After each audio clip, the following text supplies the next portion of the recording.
The year is 1996. Sonic & Knuckles was awesome. Sonic 3D Blast is set to be, well, a thing. But what of the old Game Gear?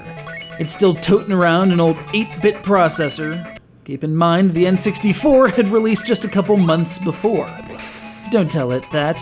It's got to go out in its own way. Thus, behold Sonic Not 3D Blast, the last Game Gear title. In Japan, anyway. And, unfortunately, it tried too hard to go above and beyond itself. Sure, there were new and interesting tricks making their way into gaming, like 3D modeled sprites. Those weren't just for the likes of Sonic 3 and Donkey Kong Country and Super Mario RPG, though. Sonic Blast wanted its piece of the action. And, well, it's shiny, but shininess does not an awesome game make.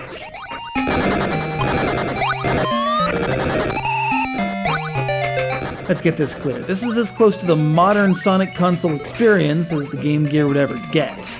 Sega's handheld always had a strange off-the-mark interpretation of the Blue Hedgehog, hamstrung by its weaker architecture in the face of the Mega Drive's power.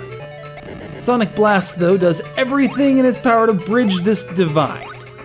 As such, you get to play as either Sonic or Knuckles, whose sprites have been adapted directly from 3D models, running through series standard stages in an attempt to stop Dr. whatever Sega calls him in this one.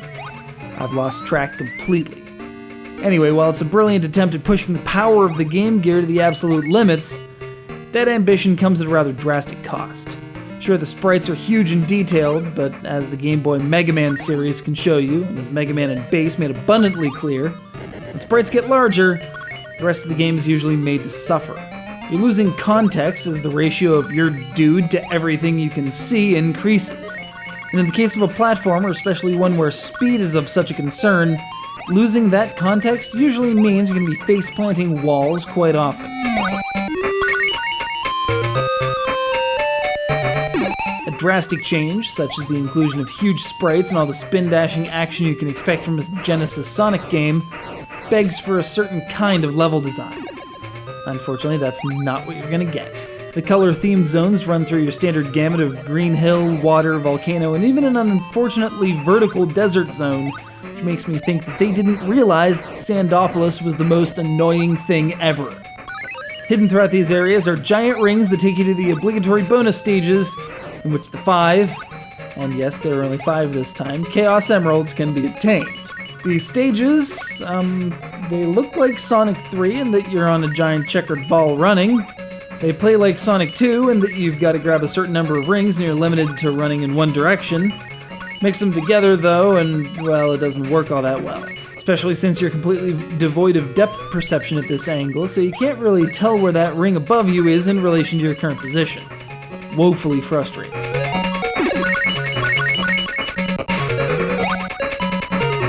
For all its shortcomings, this is an 8-bit Sonic game that strives. It serves as the ultimate testament of just what the Game Gear can do.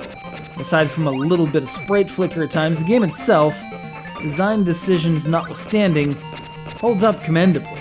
Also, I've got infinite respect for Robotnik pulling out a Goku-styled robot, complete with Cloud and Pole. Do have to take issue, though, with the wannabe Opa Opa-styled boss from the first zone. Let's leave such rip-offs in the fantasy zone, please.